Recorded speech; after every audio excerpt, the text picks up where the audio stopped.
Writers, is your protagonist wandering off course? Are you unsure of the difference between an antagonist and a villain? How many characters do you need anyway? If you've been wondering, well, this one's for you. Hello and welcome to the Write Anyway podcast from Pages and Platforms and the Happily Ever Author Club. In today's episode, Sue chats with Gabriela Pereira, founder of the DIYMFA online writing program, about her Storytelling Superpower framework for writing compelling characters. Let's listen in. Gabriela Pereira from DIYMFA. Welcome to the Write Anyway podcast. It's so good to see you again. It is so great to be here. Thank you so much for having me. Yay. All right. So we are here to nerd out on character. We're going to talk about writing a good protagonist. We're going to talk about writing supporting characters. Question for you is, where do you see people struggling the most? Is it protagonist struggles or supporting character struggles? I think it makes sense to start with the protagonist, because if we understand the main character, then we can kind of fit the supporting characters around that, but it's sort of hard to fit around if we don't know what's at the center.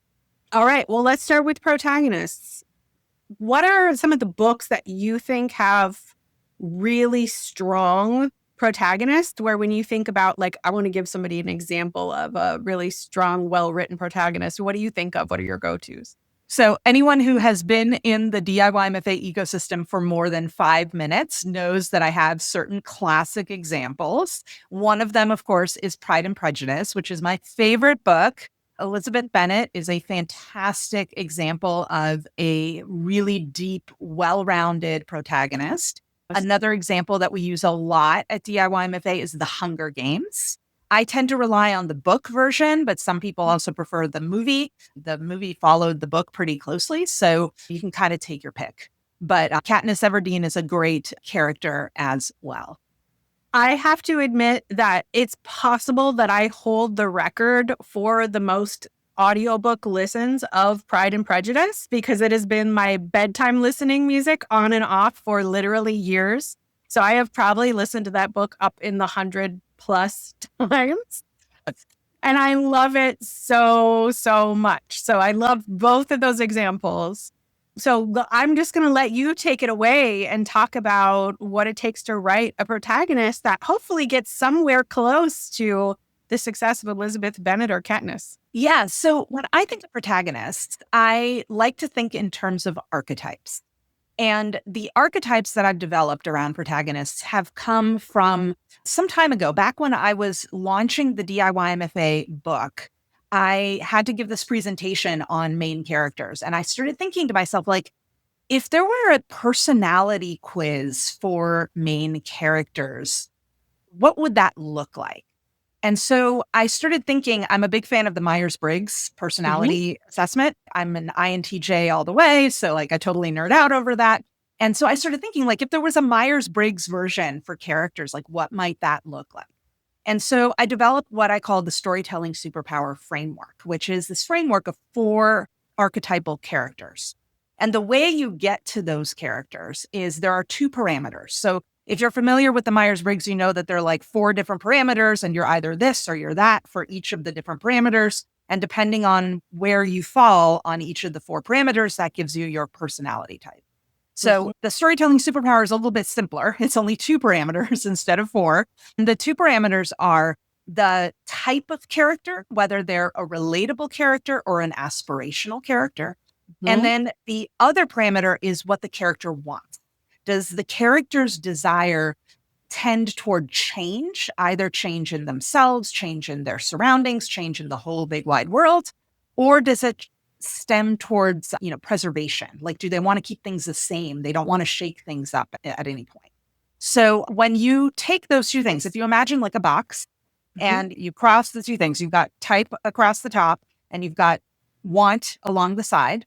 You end up with 4 archetypes, 4 boxes within that big box. And when you have a relatable character who wants change, that's called an underdog. When you want a aspirational character who wants change, that's the disruptor type. When you have the relatable character, but they want to preserve things, those are the survivor types. Mm-hmm. And when you want a character who is aspirational but wants to preserve things, that's the protector type.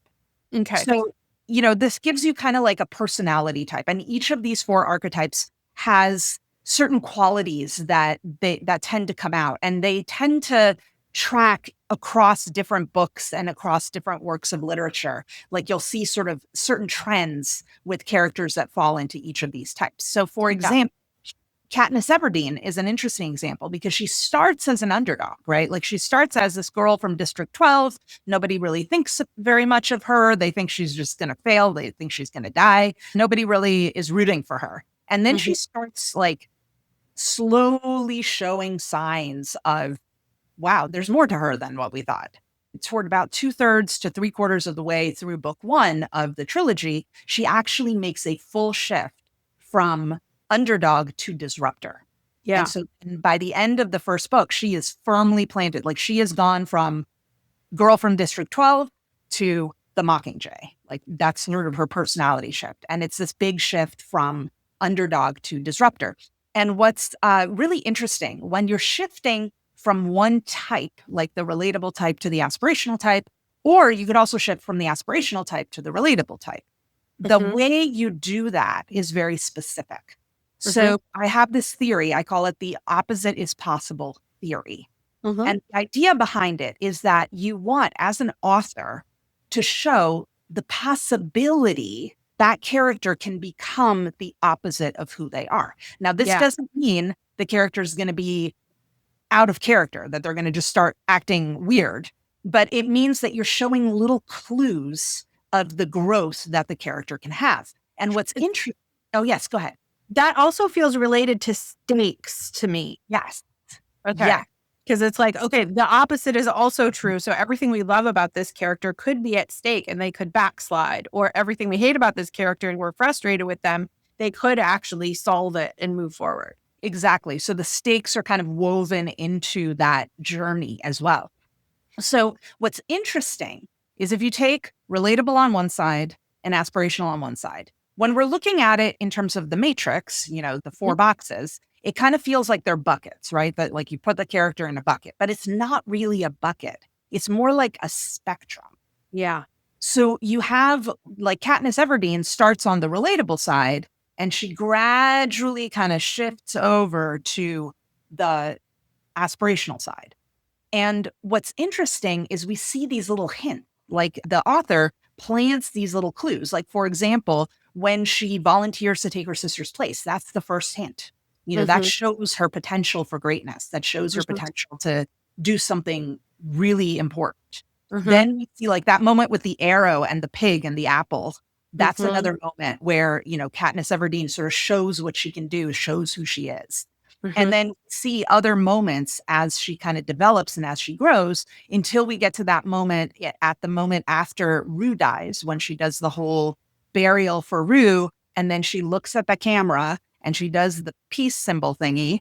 Basically, it's her first moment where she's kind of like saying to the Capitol, like, I'm coming for you. Yep. That's the moment where she shifts fully, like steps into disruptor land from underdog land. But is that at the middle of the book pretty much where she pivots that way? 2/3 to the 3/4 way through. So it's what I call the second pivot point, or the dark night of the soul. Yep. So it's like not the midpoint, but it's kind of that doorway into Act 3. Yep. Got it. So that's the idea when you're shifting archetypes in terms of their type, is you're kind of like showing clues. But with the disruptor or the protector types, the larger than life aspirational types, the journey's different, right? Because they're already aspirational. Like we can't push them further down that spectrum because that just doesn't resonate. Right. So what we need to do is we actually have to move them in the opposite direction. And the way they grow is actually by becoming more vulnerable, by showing their softer side. So while the underdog survivors are sort of showing their potential for greatness, the disruptor protectors are showing their vulnerability. And we see that in Elizabeth Bennett. Elizabeth Bennett is a disruptor all the way. She stays in disruptor land the whole way through the book. But we see clues of her vulnerability, like the moment where she reads the letter and she says, till this moment, I never knew myself. That's the moment of vulnerability. The moment when she gets the letter from her sister saying Lydia's eloped, and she tells Darcy, that's another moment of vulnerability where Elizabeth Bennet shows her potential to move more in that relatable direction, even though she does kind of stay, like if we think of it as a spectrum, she still stays, to the other side of the dividing line, but she's kind of moving a little closer to the center. Yeah. And I know Darcy's a secondary character, but he is also a protector, I think, who has almost the same arc as Elizabeth, right? Exactly. And it's interesting. Elizabeth is a disruptor. Darcy is very much a protector. He doesn't want to change things. He likes things exactly the way they are. He doesn't want to shake things up because he's in a good place. He's comfortable. Everybody looks up to him and thinks he's amazing. And so he just wants to keep things like that. Yep. And what's really interesting is when you have two characters who are aspirational characters, they tend to butt heads. Yeah, that makes sense. So you'll often see villain and hero pairs being both aspirational characters, or in this case, it's an enemies to lovers kind of story. They're both aspirational characters, and then their arc is to kind of come together as they both become more vulnerable. Yeah, that makes sense. And then they would have to slide along that same vulnerability slider in order to line up. Exactly. So the idea behind these archetypes is it's not to put your story and your character in a box, but it's to help you sort of understand what your character's about and like what your character wants and who your character is in terms of their personality. And then you can start to think about like, what's the wiggle room? How can I shift my character from one to another? And a lot of books, the journey really is moving from one archetype to a different archetype. That's the arc. Yeah. And I want to pause here and dig into this a little bit because people do push back on the idea that something is formulaic. And what I want to propose is if you don't have a solid archetype sitting behind that character, what you have is reader confusion and reader boredom. This just feels like a hot mess. And I don't trust this author to get me from point A to point B. Exactly. It's not paint by numbers, but it's more like narrowing the focus. So your character isn't like a foot in each of the archetypal boxes. Your character sort of narrowed their focus. And now, like you said, there's less reader confusion because you're sort of zooming in to that type that your character is. And you're kind of bringing out more of those qualities in your character. Yeah. Yeah. I'd love that. The other thing to think about, too, is your character can also shift up and down on the matrix. Yep. So you can shift what the character wants. Like your character could start out wanting one thing and then could end up wanting something very different. Versus Darcy. Exactly. And it's interesting. Elizabeth Bennet's arc, in some ways, it kind of depends on the direction that you look at it from. If you look at it from a will Darcy and Elizabeth get together arc, then it's very much like she goes from being, I want to be single. I don't want any men in my life. I want Jane to be happy. And I'm just going to be her, spinster younger sister who's going to like teach her children how to play their instruments and embroider cushions and whatever. Like that's her plan for the future. Yep. And then once she meets Darcy and things kind of move along, eventually she realizes that her happiness is really tied to being with him. In fact, at the end of the book, when she writes a letter to her Aunt Gardner, she says, Jane only smiles, I laugh. Like she's so happy because she's with Darcy. But if you look at it from the perspective of Elizabeth's happiness, it's front and center all the way through. Like in the beginning, she thinks her happiness is tied to being single and all of that. But in the end, it's just that the happiness kind of goes sideways. But it's still all about happiness. It's about she knows what's going to make her happy. And that's what she's pursuing all the way through. It just, the thing that makes her happy is what changes. Yes. Yep. I like that. I like that a lot. You can have like a character who starts out wanting to change something and then they end up wanting to preserve something different. In fact, you could argue that toward the end of the Hunger Games trilogy, Katniss actually shifts from disruptor mode to protector mode because now she's trying to protect District 13. She's trying to sort of, hold on to the life that she has, hold on to the life with her sister and all of that. And so she kind of shifts her desire from like, I'm the Mockingjay, I'm going to change things to like, okay, now I kind of know where I stand. I want to stay here. And then it kind of shifts a little back and forth because then when she shoots President Coin, that completely changes things. And that's a total sideways move. But you could make an argument that she shifts from disruptor to protector. And I think that's also an important point to underscore for people. Like, all of this is open to a little bit interpretation. Like, you can look at Elizabeth Bennett's arc from this lens or from that lens. And you can look at Katniss's arc from this lens or from that lens. Or so it's not like this rigid mathematical sucks all the creativity and art out of it kind of thing. You just have to know as an author how you feel about the character, but other people might end up putting a different interpretation on it once it's out in the world and you don't have any control over that. But it's going to help you write the novel if you know where your character is in this matrix. Exactly. And when you think of the desires too, sometimes the actual desire changes, like Elizabeth Bennet goes from wanting to be single to wanting to be with Darcy. But sometimes it's the angle at which you're looking at the desire. So for example, let's suppose you have a romance novel and the character's looking for love. So that's a change thing. But then they meet somebody who they had been with in the past, and now they're like trying to rekindle this love that they had before. That's a preserve-driven desire. It's still a romance novel. It's still a romance. There's still going to be the happily ever after at the end. But now you're kind of angling the desire in a slightly different direction, and that shifts them from one archetype to the other.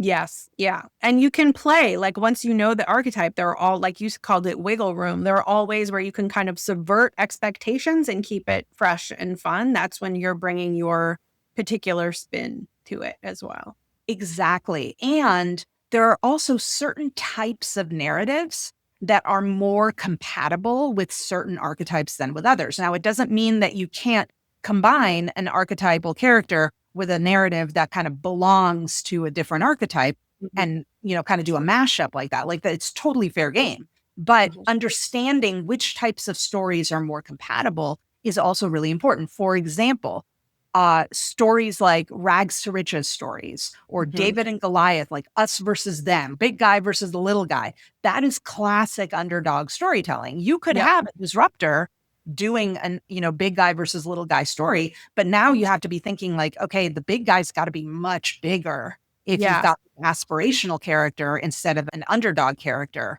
as the protagonist. So it kind of helps you to also frame how you're going to put your story together if you understand which types of stories go with which of the archetypes. Is now a good time to shift and talk about supporting characters? Yeah, I think that's a great idea. Yeah. And I think you made a really good point of like, we got to know who our protagonist is before we develop a supporting cast of characters, right? Like Ducky in Pretty in Pink is the way he is because of the Molly Ringwald character, right? You want supporting characters who are going to push on your protagonist in the right way to get them to change in the way that they're going to change. Yeah, exactly. So here's how I think of supporting characters. And notice I use the word supporting. I don't use side characters. I don't use secondary characters because I don't like this idea of supporting characters kind of be like shoved to the side. Like they're important. Darcy's a really important character in Pride and Prejudice. Like he's not a side character by any stretch. But the word supporting implies a relationship between the supporting character and the protagonist. And that relationship is that the supporting character is there to support the journey of the main character. So the main character, it's their story. They're the ones driving the bus. But the supporting characters are kind of like holding that story up. They're supporting that story and helping that character either by creating obstacles for that character or by helping them along in their journey. Yeah, absolutely. The way I like to think of supporting characters, again, I'm all about types. So I like systems because systems give order. And then once you know the rules, you can go out and break them all.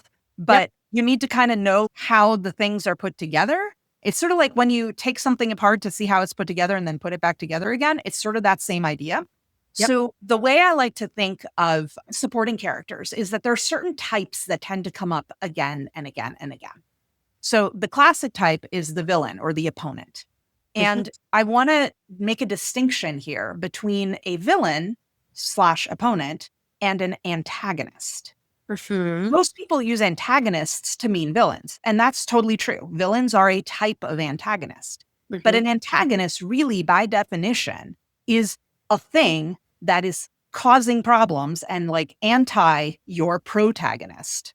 Yep. So it could be a character, it could be a person, it could also be a shark, like in the movie Jaws. Yep. Or it could be the dinosaurs in Jurassic Park. Yes. Or it could be the perfect storm. Like it could Yes. be the Matrix. It could be any number of things. And when you have these antagonists that are not human, a lot of times what you'll see is like a secondary villain. Like I call them the everyday villain that puts a face to the faceless other antagonist. So like in Jaws, you have the mayor who's trying to keep the beach open, even though there's this, shark on the loose.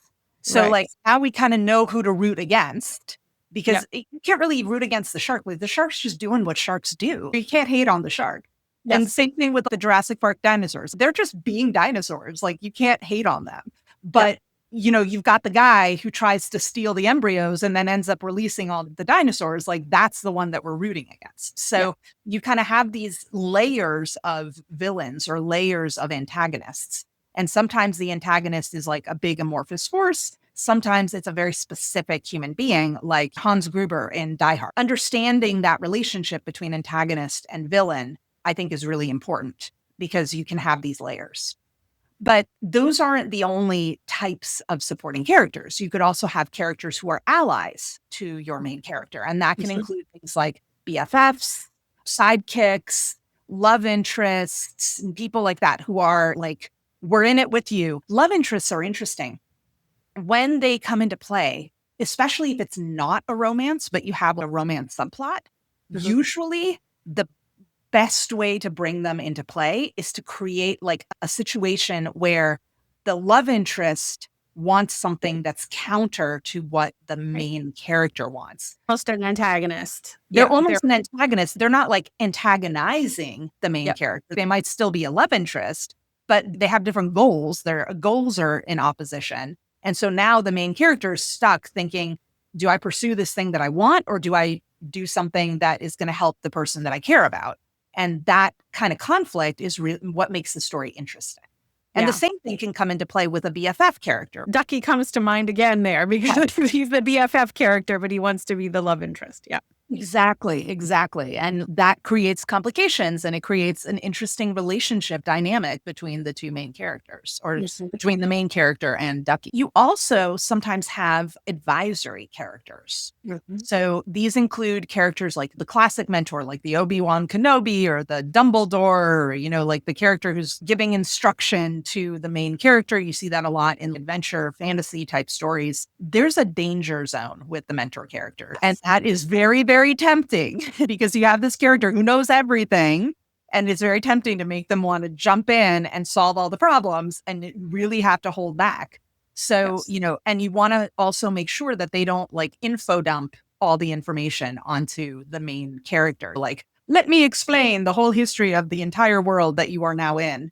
That's going to be very unsatisfying to the reader. And then there's a really interesting advisory character that I call the Fool. And this character, this archetypal supporting character, is one that you see dating back all the way to the Greek plays, where you'd have stuff happening on stage, and then the chorus would come in and kind of editorialize on what's going on. And then they would leave and more stuff would happen, and then they'd come back, and that whole dynamic. And you also see the Fool in Shakespeare. You have characters like the clown in Twelfth Night and the Fool in King Lear. And the purpose of the Fool type of supporting character is they're there to tell the main character all the things the main character doesn't want to hear, but really, really needs to know. So the main character is like, la, la, la, la, la, I don't want to hear this. Don't tell me. Don't tell me. And the Fool is there like, no, no, no, no, no. You need to know this. Like, pay attention. And that creates dynamic and tension and all of that in your story as well. Yeah. I love a Fool character. I love that archetype so much. That's one for my id list. The Fool in Lear is really interesting because if you've seen some productions of King Lear, the Fool is actually played by the same actor as Cordelia. And Cordelia appears in the first act and in the fifth act, and then the Fool appears in acts 2, 3, and 4. And what's interesting is that both Cordelia and the Fool are telling Lear all the things he doesn't want to hear but needs to know. And so like they're doing the same thing, but they're just doing it in the form of different characters. And at the end of the fifth act, when Cordelia dies, Lear says, "My poor little fool." Like he calls her the fool. The dots all of a sudden connect in Act 5. It's so cool. I love it. That's fantastic. Any other supporting characters we want to touch on? There's characters, I call these adjacent characters, and they're characters that you don't see very much, but their influence is felt. So there's one type, I call it the linchpin character. It's basically a MacGuffin in the form of a character. It's the character that kind of like creates the situation that the rest of the story unfolds with. So I call Prim Everdeen in The Hunger Games a linchpin character, because the fact that she exists and that her name gets picked out of the jar is the event that knocks over all the dominoes that then creates the whole rest of the trilogy. So that's one example. Toto in the Wizard of Oz movie. The whole reason Dorothy's running away and then gets stuck in the tornado is because she was trying to protect Toto, and, you know, Toto was causing problems. So that's the linchpin character. And then you have a shadow character. And these are characters who you don't see in the story, but you feel their presence. So I would characterize the father figure in The Hunger Games. We see him in memories, like Katniss will remember things about him, and we see his influence on Katniss, but we don't actually see him because he's dead. But his presence is felt throughout the series. Okay. I love it. I see this a lot in early drafts of things where we've got too many characters and they could be combined. And when you look at Pride and Prejudice, there are 5 sisters, but Jane Austen points you immediately to the 3 that matter in like a single sentence. I can't like recite it line by line. I almost can, but it's like, oh, these are the only 3 we're tracking: Elizabeth, Jane, and Lydia. So I think it's really important after you've done like a first draft and you think you have all your characters to really look through a critical lens. Do you have ideas on how to use your framework to pare down or add? Some people are lean draft writers and they don't have all the characters they need. So the first thing to be aware of is like you could have the same character serve different functions. So you could have a character who is a mentor character, but they're also serving the function of the BFF. So they could be a really close friend. Like think of in the prequels of Star Wars that Obi-Wan Kenobi is both like a best friend to Anakin Skywalker, but he's also the advisor and the sort of Jedi leader guy. So that's one way to do it, to have characters who are serving multiple roles. The other thing, and if you're thinking of characters also, you can think about using characters as a unit. One thing you see in Pride and Prejudice a lot is that Kitty and Lydia are kind of a unit. They sort of move together. And even though Lydia is the dominant one in that pairing, Kitty's kind of along for the ride. And she's almost like an extra. She's there on the periphery, sort of fill in space. So you could have things like that where you sort of collect characters. Like in the movie Mean Girls, you've got the dominant mean girl, and then you've got the 2 mean girls who are on the side. And they have their own characteristics, but they're sort of a unit. Like they kind of move as a group. So you don't have to think about like 3 characters. Now you're sort of thinking of like a unit that you're moving around in your story. Yeah, I think that's really good advice. And then the reason there are 5 Bennett sisters is just of the stakes of having to marry off that many daughters, right? But we can't track 5 sisters as closely as we're tracking those 3. The other thing in Pride and Prejudice that I love is like Mrs. Long, right? And her nieces, we never see them. They're only talked about. And it's just sort of like reminding of the competition, right? For the scarcity of gentlemen and the competition. Not every character in your book needs to be walking around and in scenes and fully fleshed out to do the job that your book needs it to do. I think people think, oh, once I put somebody in there, I got to do something with them. And it's like, how are they actually serving the story? And then let them do the bare minimum to do that. And that goes back to what we were talking about earlier, where the role of the supporting characters is to support the journey of the main character. So Mrs. Long supports the journey. I would consider her a shadow character. We feel her presence in the story, but we never actually see her anywhere in the story. The important thing is that she's supporting the journey by raising the stakes, by us realizing there is competition. The gentlemen are scarce and there are lots of ladies around. So, it kind of makes it even more urgent for a Bennett sister to find and marry somebody. Yeah. Oh my God, this is so fun. Any parting words that you want to give to people out there who really want to make their characters sing and shine and just, sparkle on the page? Yeah. The thing I always say over and over again is it's not paint by numbers. So don't think of this as prescriptive advice. Don't go into your story thinking, all right, I have a disruptor character and I'm going to do this and I'm going to show their vulnerability and I'm going to do blah, blah, blah, blah. Then I've got a shadow character over here and I've got a mentor character over there. It's going to be way too confusing. So instead, what I like to do is use these frameworks retroactively. Yep. So write your story the way you're going to write your story and just have fun and just be on the page and write great scenes and just see where they go. Then when you're in the revision process, that's when you start to look and you go, oh, I see this character is a mentor or this character over here is a fool. Okay, how can I up the ante and make things even more, butting heads between that fool character and my protagonist? That's the stuff that you do in the revision process rather than the writing process. Yes. So not paint by numbers. Great advice. Gabriela, thank you so much. Where can people learn more about you and DIYMFA? Well, the best way to connect with me is by joining my newsletter over at DIYMFA.com/join, JOIN. And you'll get a starter kit that kind of introduces you to the whole DIYMFA ecosystem and our methodology and all of that. It's a little mini course delivered over email over a couple of days. So that's the best way to connect with me. Beautiful. Thank you so much for your time, Gabriela. It's always a pleasure to talk to you. Thank you so much for having me. It's been a blast. If you'd like a weekly dose of writing insight and mindset and marketing tips in your inbox, subscribe to the Write Anyway newsletter at pagesandplatforms.com/subscribe. And that's it for this episode of the Write Anyway podcast. Thanks for joining us. We'll see you next.